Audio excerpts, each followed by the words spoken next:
So in episode 1 of the Saved by the Bell reboot, the show starts off with Zach talking about how he was governor and the steps he took to get to becoming governor. He did it mostly to get rid of a parking ticket, and to me it would be interesting to see the dynamic of how that happened, how he went from the being in college at Caltech, to studying, because we only saw that first year of school, to and of course then Kelly and him got married, but seeing the midpoint from all these years from college to governor, just because they did mention that he was a lawyer, which also then did reference the show. I haven't seen it, but I think it's like Franklin lawyer show. So that'd be an interesting thing to see the story and how his dynamic has changed throughout the years, and then what Kelly's been doing, because Kelly was also in college, and she kind of almost had just one line, and it would be much better to see what happened in between those years, and kind of continuing the Zach and Kelly story, which it seems from the trailers that they do kind of show that it's possibility in the future. Then when they introduced Zach's kid, he did go down the steps, which is in reference to the old show. His first line, I believe, was Bayside, and like the school and his introduction, and that's almost exactly what Zach used to do in the old show. I know I'm listening to the Zach podcast and on Zach to the Future, and Mark Paul Gosselaar always references the twins, and it was very interesting to see that the first two people that I believe it's Max Morris, he talks to the two twins in the beginning. Then he goes to the locker and has talks to Jesse's son, which is James Spano, who's a football player. He actually looks a lot like AC Slater's type character. And then Lexi, which I don't think is a Kelly type character. It seems just like a new character. It was very strange to me though that everybody referred to Zach's son as Preppy, where that was Zach's nickname, and it's weird that like a nickname would be carried down to a person's son. And then also it was interesting to me to see that Zach had very much the same. You could see that Zach was still there. You weren't seeing. I was afraid it would be like you would be seeing Mark Paul Gosselaar as a person playing like an older person, but once you started talking, it was very much that he was the same person as he was 30 years ago when he was playing the character. Then we also saw Jesse Spano and AC Slater. I'm interested to see what happens with their lives. It mentioned that Jesse's kid was also there, and Jesse didn't marry AC Slater. Jesse married somebody else who was I guess like a holistic person. So it would be interesting to see their family life and what happens there. AC Slater, it seems like he's not exactly a failure, but kind of a lower end person. He's still single. I guess like he was eating soup in his car. He went to the meeting just to get donuts because his hot dog exploded in the microwave. So it'll be interesting to see, just because they all went to the same well, Jesse didn't go to the same college, but AC Slater, Kelly, and Zach did. So I don't know what happened in Slater's life where things went wrong, or if they went wrong, or what happened. And it was also kind of strange to me that everybody referred to Slater as Slater instead of, because AC was a nickname. I think it was Arthur Clifford, but most adults don't call coworkers their last name, like as their last name as like their first name, unless it was just a strange thing. They also showed that the Max was still there. The Max hasn't changed since the original show. they still have the arcade. They still have a phone booth. They still have everything is exactly the same. The booths are all the same. It's weird to me that the Max didn't change. The principal's office was exactly the same as Mr. Belling's office, with the file cabinets, the placement of the trophies. Everything was exactly the same in those two spots. But the school itself was extremely modern, even though the lockers were in the same basic place, the stairs were in the basic place, but they don't have, they said they don't have books, except if for some reason they don't give books to everyone. They don't give iPads to everyone. It was a very strange dynamic where certain things were exactly the same, but like, why wouldn't you update the principal's office? The issue of the transgender Lexi, she's one of the main characters. It was interesting where that wasn't a main focus of the show, or at least of the first episode.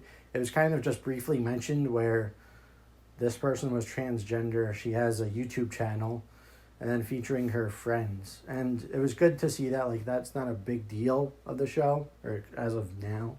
It's just kind of like, this is what it is, and we'll continue with the rest of the show. I did like how the dynamic of the new students versus the new students from the other school that was closing to the new school, it kind of brings a reality to how the new school is, and kind of like the not fakeness, but the difference of the Saved by the Bell school Bayside is compared to the real world. Let's see. Also, one of the main character of the show, she kept on referencing how she was very poor. She didn't have books. She didn't have the iPad. She didn't have a phone. She had like an original cell phone, which is often referred to as the Zach Morris cell phone, which I don't think actually would work anymore, because I believe those work off of like cell towers. So I don't even know if that would work. But even when she went home, she said, like, I don't have a computer. I don't have anything, which computers are pretty standard now. But she also had a flat panel TV in back of her. So I don't know why you would have a flat TV but not a computer. There was a lot of references to the old show in this one.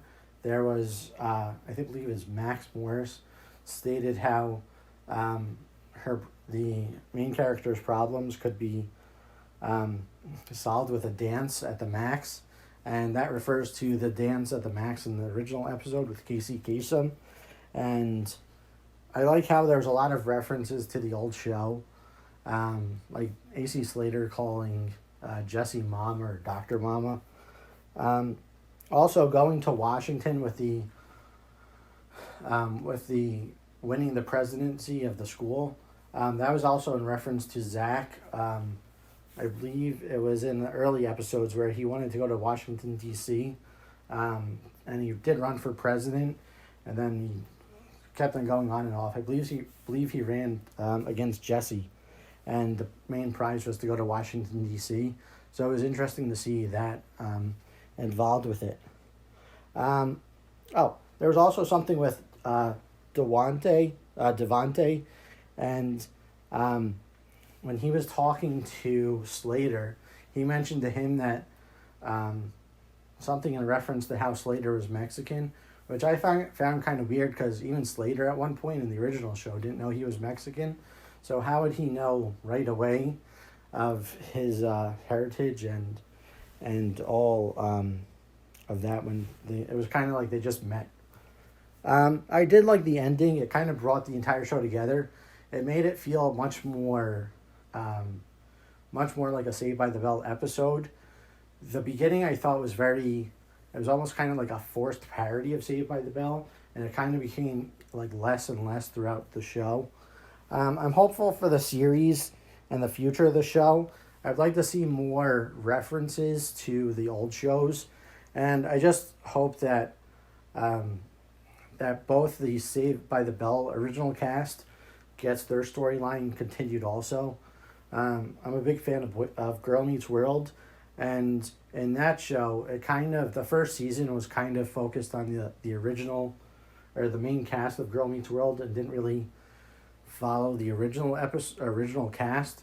So I'm hoping that they're able to continue both storylines and still have complete focus on their main audience, which would like to see Zach, Jesse, Slater, Screech, Lisa, everybody back together and kind of focus on the same storylines that they had in the old days, but also keeping with new information. I did like the new references to like Lizzo, LeBron James, everything that's happening now. Also, the what happened with Miss Bliss is that the original show was based off of it was supposed to focus on the teachers, but the people were interested in the students so much that they changed the entire show. So hopefully, if that happens now, you're going to focus on the kids and you're going to get rid of the original cast. So hopefully that won't happen. I'd rather them focus kind of more on the old cast and have kind of an equal opportunity for both of them. I'd like to see more cameos in the show. I'd like to see, if I'm not sure if they're still alive, but Carosi, Leah Ramini could make an appearance. They could kind of do a lot. They could have Screech's girlfriend come back, Violet. They could do a lot with the show. They got Belding come back. And it'd be interesting to see what happens and kind of tie into everything. So we'll see how this goes. Supposedly the it's still early. It's only a few days that the show's been released, but it's been very popular from what I've heard. And hopefully they could continue on and they could the show could go on for a few years. It should be interesting though also is that they did mention that Zach's son has a car. So they didn't really mention what year they are, but let's say that if they're 16, if they're already 2 years into this, then they'd only have possibly 2 years of high school left. I don't know how many seasons they plan on doing this, or if they have a plan already. But I know with the original Saved by the Bell that they did start in middle school and then go to the first year of college. But if you're already 2 years into high school, I'm not sure how much farther you could go. So hopefully we'll see how this goes and what the future brings in. Thanks for listening. Bye.